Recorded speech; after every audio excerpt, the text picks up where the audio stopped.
Good morning, welcome to the vlog. We are very soon going to run off to school, but I need to restock Elin's emergency button kit because I actually had to use the emergency button last week and she's not supposed to go without a full kit. So I'm going to quickly record that before I crack on with getting us going and off to school. She is wrapped up in towels. We're having one of those mornings. She's already thrown up on it and she hasn't even had her breakfast yet. So she's going to stay wrapped in towels and I'm going to ignore any kind of bleh sound coming from her because I don't have time. Right, this is the emergency kit that she was given in hospital when she had the Mickey button fitted. And it came with, actually not everything that's in here. I have my hand here because there's a name and address label on it, and I'm obviously not going to show that. So let's see what did it come with.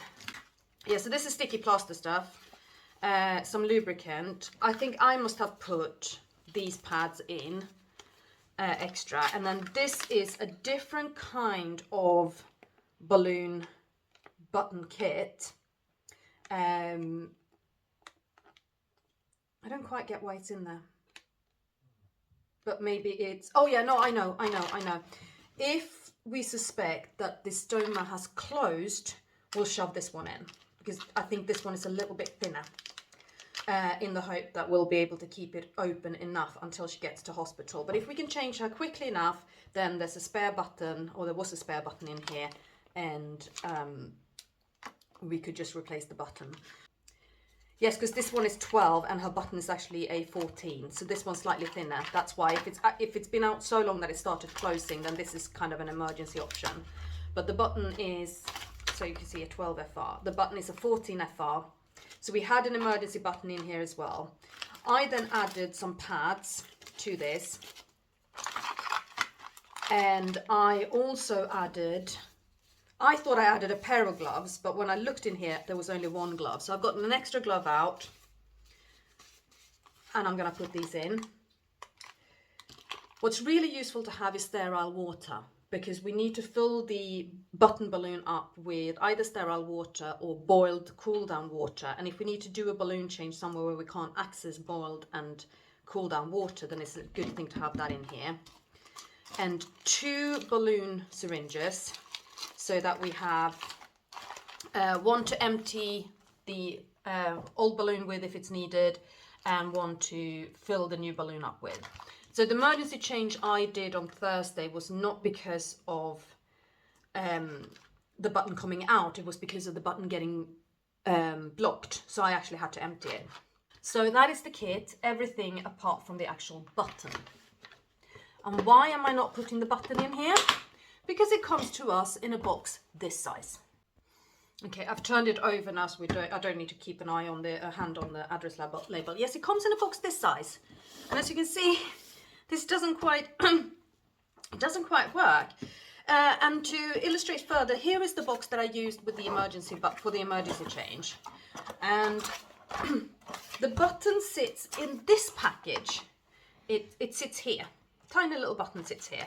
As you can see in here, I have some gauze that comes in this package, and some new extensions, and a spare balloon syringe.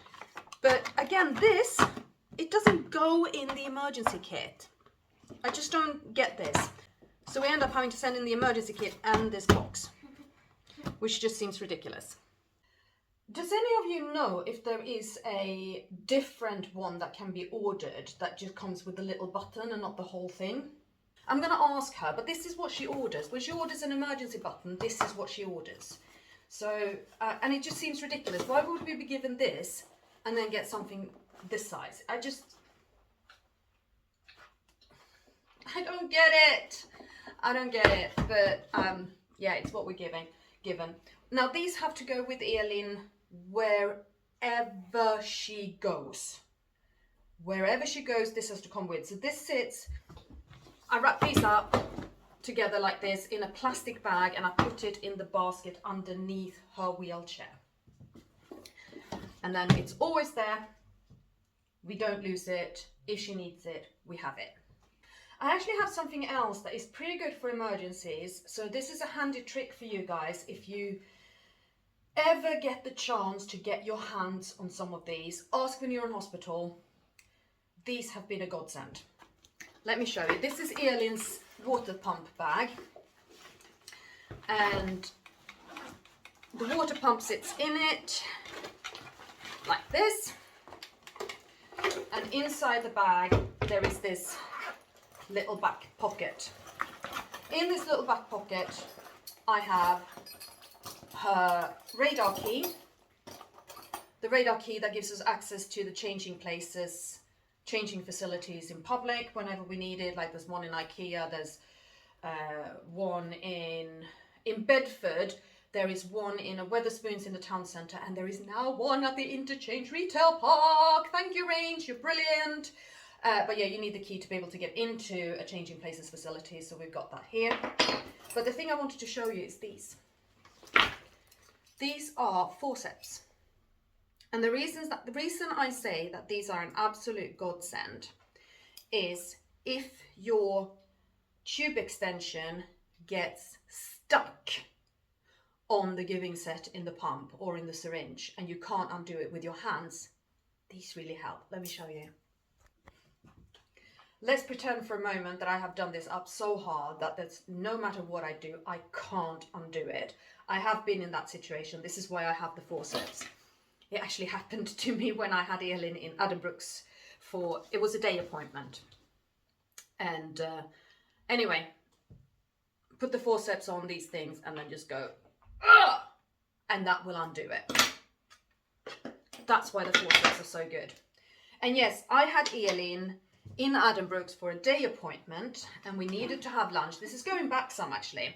We needed to have lunch. We stopped in the food court at Addenbrooke's. You're laughing at me because I'm telling this story. And this was back when she was still on formula.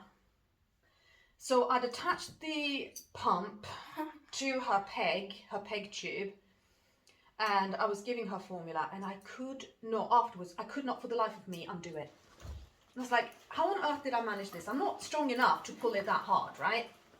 Are you laughing at me? Do you find this story funny?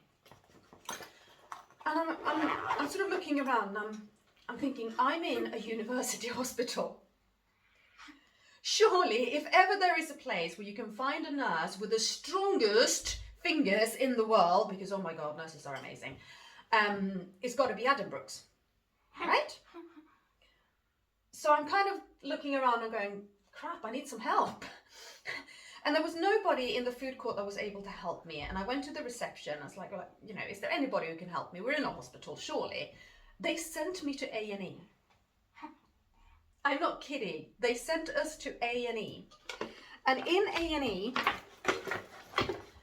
I sort of quickly chatted to the person who triages in A&E. And he was like, okay, right, I get you. This is not really an emergency. You just need help for a few seconds. And I'm like, yeah, exactly.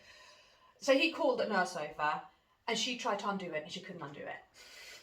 She called one of her colleagues over, she tried to undo it, couldn't do it. They called yet another colleague over, he tried to undo it, couldn't do it. It was that stuck. And that's when they brought out the forceps.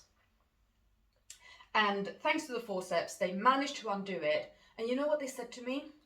They said, you may as well take these because we throw them away. What? Yeah, thanks, I'll have those. Like the metal forceps, and they throw them away.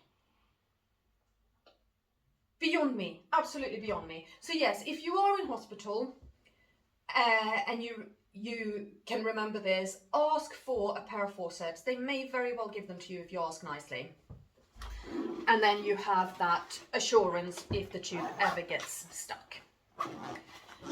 Right, I have no idea what time it is, but it's probably time to leave. It usually is. So thank you so much for watching. I've got to get this monster off to school. Take care. Bye.